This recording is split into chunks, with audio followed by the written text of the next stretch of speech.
Olá, eu sou Marília Araújo Rocha, aluna do mestrado em Gestão Pública da Universidade Federal do Rio Grande do Norte. E esse é um trabalho, o trabalho final, né, da disciplina Teoria Geral da Administração Pública, do professor Fábio Rezende. Nesse trabalho, nesse vídeo, né, eu vou tentar contextualizar um pouco o que é o modelo gerencialista. Inicialmente, é preciso até conceituar, né, o modelo gerencialista na administração pública. E aí, nesse caso, eu optei por não falar sobre os outros modelos para que a gente se atenha, de fato, ao que é importante, que é o modelo gerencialista, tá? E todo o aprendizado que a gente conseguiu aí adquirir durante toda a disciplina. Bom, precisamos falar sobre esse modelo gerencialista. Em meados dos anos 90, né, até um pouco antes ali do regime militar, surgiu esse modelo gerencialista no Brasil. Uma das coisas que mais me chamou a atenção foi como houve o fortalecimento dos órgãos da administração pública indireta, ou seja, não eram as secretarias exatamente de governo, né? Os ministérios, as secretarias a nível estadual. No caso, o que ocorria ali, com muita propriedade, era de fato esses órgãos da administração pública indireta, né? Que a gente vê no país, vê nos estados também, nos municípios, a gente sempre está observando esse tipo de órgão. E aí, o país atravessava, né, um momento forte de redemocratização.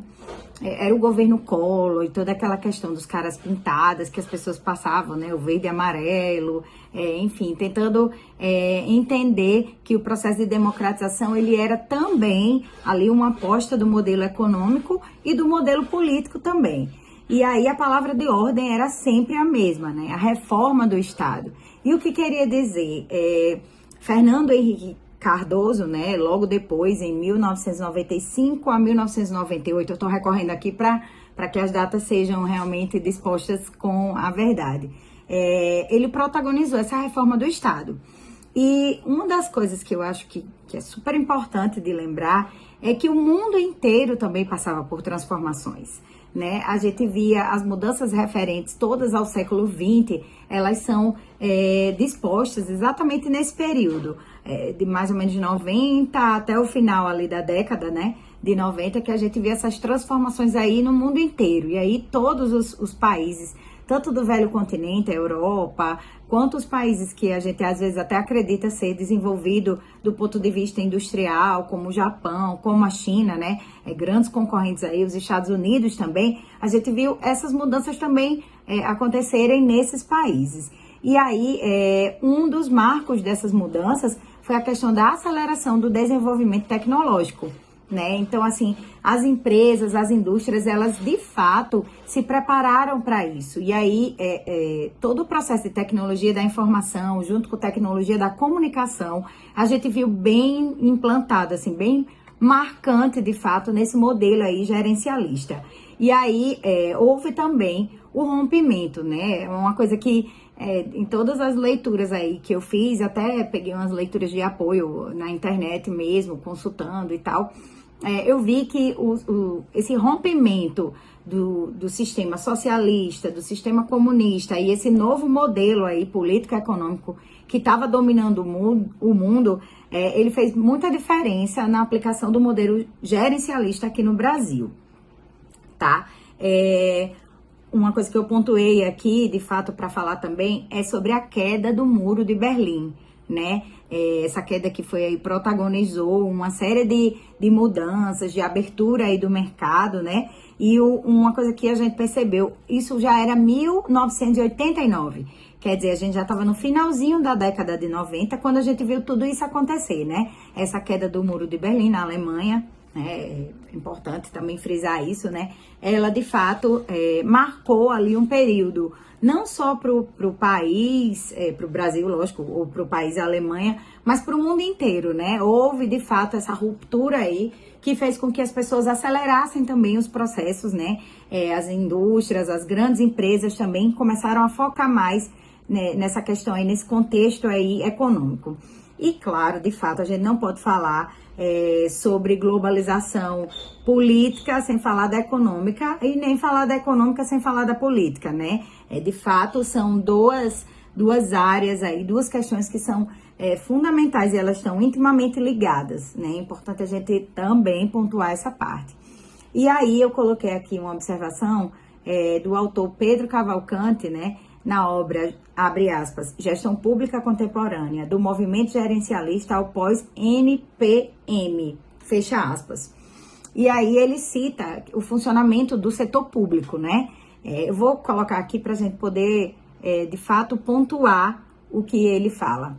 Ele fala assim, o funcionamento do setor público abre aspas, influenciado por um conjunto de fatores de múltiplas ordens, intensas transformações, principalmente políticas, sociais e econômicas. E aí, quando eu li isso, eu disse, não, eu preciso colocar isso no vídeo, né, ou no podcast, enfim. E aí eu optei pelo vídeo porque eu acho que a autoexplicação, ela é melhor, né, quando a gente consegue ter o recurso também visual. E uma coisa que me chamou muita atenção é assim, a gente fala muitas expressões em inglês, né, e não consegue às vezes conceituar. Então, eu dei essa pausa aqui para que a gente consiga perceber e deixar aqui marcado. NPM quer dizer New Public Manager.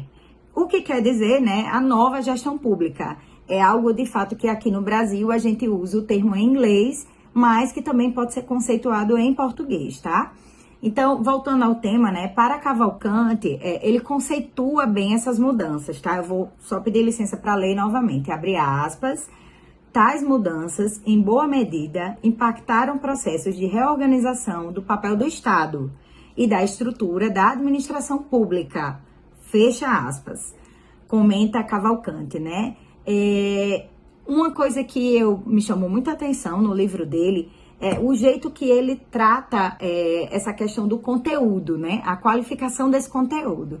E aí eu também coloquei aqui uma frase que eu considero também importante, que ele fala o seguinte, ele aborda as questões como, abre aspas de novo, competição territorial pelos investimentos privados e pela mão de obra qualificada, a disponibilidade de novos conhecimentos organizacionais. Ou seja, é um tema super atual. Por quê? Porque a gente percebe o quanto que hoje a gestão pública é fundamental nos processos contemporâneos, né? Os processos de administração pública. A gente entende, enquanto aluna, enquanto mestranda nessa área de gestão pública, que o advento dessas novas ferramentas e, de fato, o conhecimento que detalhado nessas obras, o conhecimento que é dito nos livros, eles podem sim ser aplicados. Então, é algo que chama atenção e que é importante, né? E aí, ao abordar essa questão no formato clássico, né, da administração pública, é possível perceber que o movimento gerencialista, ele foi completamente reformulado, tá? Então, assim, se a gente tinha algo em meados ali de 90, nos anos 90, a década toda, né? Agora a gente tem uma nova gestão pública. E aí, uma coisa que é importante, eu até pontuei, que ao longo das leituras e contextualizações, é possível ainda observar que o pós-NPM, né, que é o novo processo de gestão pública, surge um conjunto de ideias acerca das deficiências do modelo burocrático clássico, que é tão dominante aí, né, nos governos ocidentais. E como resultado, também dá para a gente apontar essa proposta de reforma baseada nas doutrinas de cunho neoclássico ou neoliberais. É a mesma coisa, né? Muda só a palavra mesmo. E no âmbito das ciências econômicas, ou seja, além das mudanças sociais e políticas que ocorriam, essa mudança econômica deu um novo formato ao Estado. E aí, uma coisa que é importantíssima também, que a gente perceba, é que essas mudanças são direcionadas a uma reconfiguração. Ou seja, não é só uma reformulação, é uma reconfiguração do papel do Estado aí na administração pública, né? Tentar pontuar e colocar lá nas caixinhas o que de fato o papel do Estado, as obrigações, né? O accountability, que quer dizer aí essa prestação de contas. E aí, eu também pontuei aqui nos tópicos que eu coloquei, as questões que tem melhor desempenho e descentralização. Os processos de avaliação e monitoramento também são parte desse contexto, né? As exigências foram ampliadas e como tal, também os processos de exigências também, nessa prestação de conta. E aí, uma coisa importante, a conhecida expressão aí, custo-benefício, também tem esse respaldo. Então, iniciou-se um processo de cobrança maior da gestão pública e de resultado também. Não era só do processo o formato que era conduzido, e sim do que isso ia derivar, né? Ia resultar.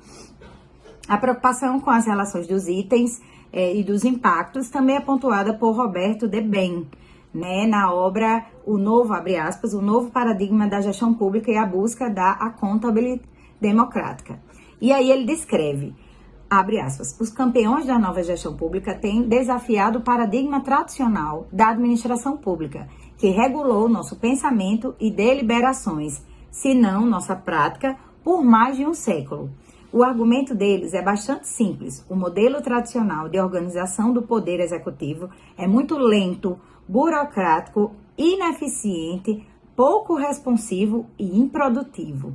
Quer dizer, Roberto, ele lista aí esses 5, né? Ele destaca ainda que a questão política é um desafio, já que deverão ser desenvolvidos, né, os processos que não permita somente que o gestor público alcance os resultados, mas também garantir essa prestação de contas aí, perante, inclusive, esse eleitorado, né? Esse ano aí é ano de eleição, a gente vê aí todo mundo querendo fazer material de prestação de contas, querendo explicar o que já foi feito, o Poder Executivo, até o Legislativo também, e as demais secretarias.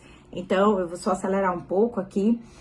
A ideia de pôr em destaque essa questão da administração pública como um novo papel mais colaborativo, né, de incentivo, de regulação, de prestação de contas e controle, não só para proteger a população dos bens e serviços, mas também do próprio interesse nacional, né? Isso foi algo que foi destacado também por Paulo Roberto de Mendonça Mota, na sua obra, né? O nome do livro dele é O Estado da Arte da Gestão Pública. E aí, apesar dele, ele é um texto que é bem diferente dos demais, né? E ele fala até sobre decepções, ele alega se diz decepcionado, né? E algo que eu pontuei aqui, até para tentar lembrar, ele comenta o caminho da globalização. Ele fala que, abre aspas, né, a globalização contém riscos e nos momentos de maior tensão e competição, a administração pública é normalmente chamada a intervir e participar. A complexidade aliada à interdependência faz com que pequenos problemas ocorridos mesmo em nações muito distantes, tenham grandes impactos, exigindo ações imediatas dos órgãos públicos. E aí a gente volta aí a toda a questão, né, de como é que é esse sistema, esse modelo gerencialista e uma coisa que eu gosto sempre, eu vou até diminuir aqui, minimizar isso, algo que eu gosto sempre de relatar e de quase resumir, é que nós ainda estamos nesse processo, né? Não há uma conclusão aí desse modelo gerencialista, porque ainda é o que o Brasil usa, né, em todo o seu sistema aí de gestão pública, de poder público. Então, não tem como a gente dissociar algo que é tão atual, algo que faz parte do nosso dia a dia, dos agentes públicos enquanto políticos, dos atores enquanto secretários, gestores de pasta, diretores de entidades, de instituições.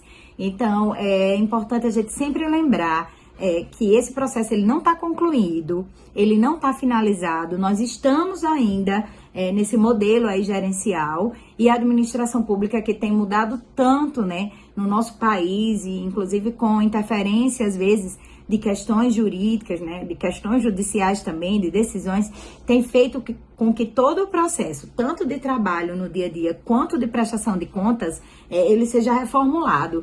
Então, se a gente pensar no modelo gerencialista, de acordo com essas teorias de administração pública, citados aqui no nosso vídeo e estudados durante todo esse tempo na nossa disciplina, a gente consegue perceber que há uma modernização dele, né? E essa modernização, ela não é só no Brasil, ela acompanha o movimento nacional aí, iniciado na década de 90, né? Então, a gente teve aí 90 toda, a gente teve o ano de 2000, a década de 2000, a primeira década, nós já estamos na segunda década. Então, a gente tem 30 anos desse novo modelo gerencial, né? E que bom que a gente consegue ter aí essas adaptações, essas mudanças.